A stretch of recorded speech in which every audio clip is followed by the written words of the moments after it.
दोस्तों, आज की कहानी है दिवाली की खुशियों वाली रात। दोस्तों, कहानी शुरू करने से पहले अगर हमारे चैनल को सब्सक्राइब नहीं किया हो तो कर लीजिए ताकि आपके पास पहुंचे हर रोज नया वीडियो।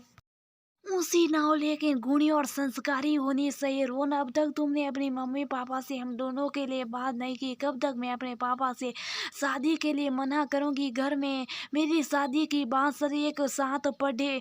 रोहन और वीणा एक दूसरे से बहुत प्यार करते थे, लेकिन दोनों के घर में स्टेटस में जमीन आसमान का फर्क था। जहाँ एक तरफ रोहन के पापा शहर के विख्यात वकील हैं, वहीं वीणा के पापा का छोटा सा बिजनेस है। उस पर दोनों की जाति में भी फर्क था।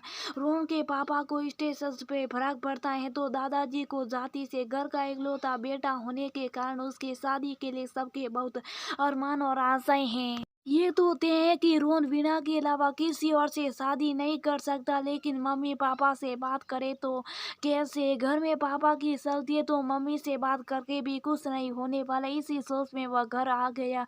घर आकर देखा तो दादाजी और दादी जी गांव से आए हुए थे। उन्हें देखकर रोहन का चेहरा हिल गया, लेकिन कहते ना, जब मन उदास हो तो चेहरे की फीकी हंसी दिखाई दे जाती है। तो दादाजी ने पूछ ही लिया, क्या हुआ, हमारा बिटवा उदास क्यों है? कुछ नहीं दादाजी, बहुत समय हो गया था आपसे मिले तो मन उदास था। रोहन ने जवाब दिया, अरे बिटवा, 4 दिन बाद दिवाली है तो अब तो मैं आना ही था, क्या भूल गया तू?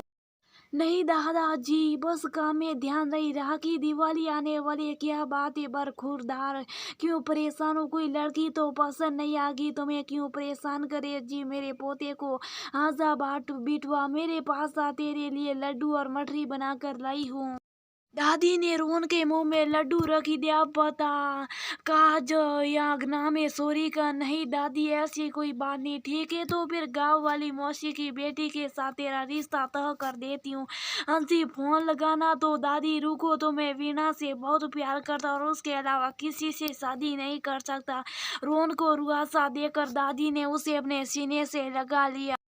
दादाजी ने वीणा के बारे में पूछा तो रोहन ने बताना शुरू किया कि वीणा और उनके घर के स्टेशन में जमीन आसमान का फर्क है। और आपको तो पता है कि पापा कभी इस रिश्ते के लिए नहीं मानेंगे। चल तेरे पापा से मैं बात करता। लड़की स्टेज में भली ऊंची ना हो, लेकिन गुणी और संस्कारों में ऊंची होनी चाहिए।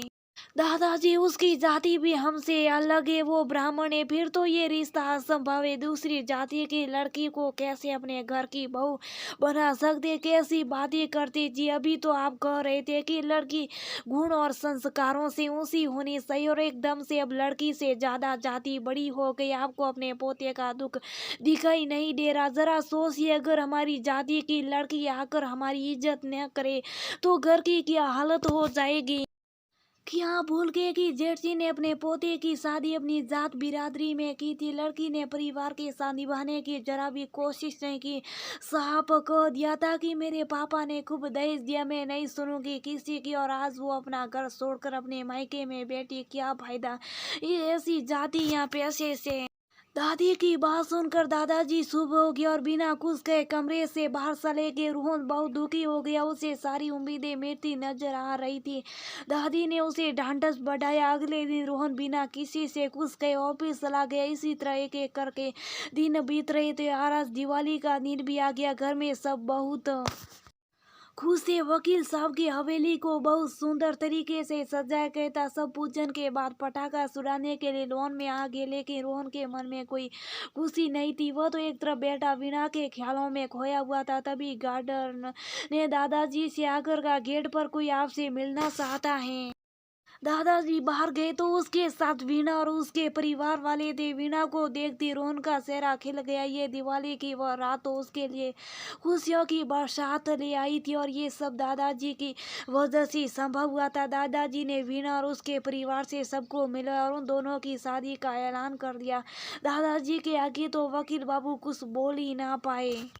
दादाजी ने रोहन के पापा पास जाकर कहा, कैसा लगा मेरा सरप्राइज? तेरी इस हंसी के लिए तो मैं कुछ भी कर सकता। आज की दिवाली की यह रात खुशियों की रात है। आओ हम सब मिलकर दिवाली मनाते। आज ही मैं घर में जातिवाद और देश के लेन देन को खत्म करके नई खुशियों का स्वागत करता। इस घर और उसके परिवार की खुशियों का आगाज गौरतम दादी जी की बात सुनकर सब बहुत खुश थे। आज घर की होने वाली बहू के कदम घर में पड़ दिए। घर में खुशियों का आगाज हो गया और दिवाली की वह रात वीणा और रोहन के लिए खुशियों की रात बन गई। उन दोनों को तो जैसे सारे जहां की खुशियां मिल गई।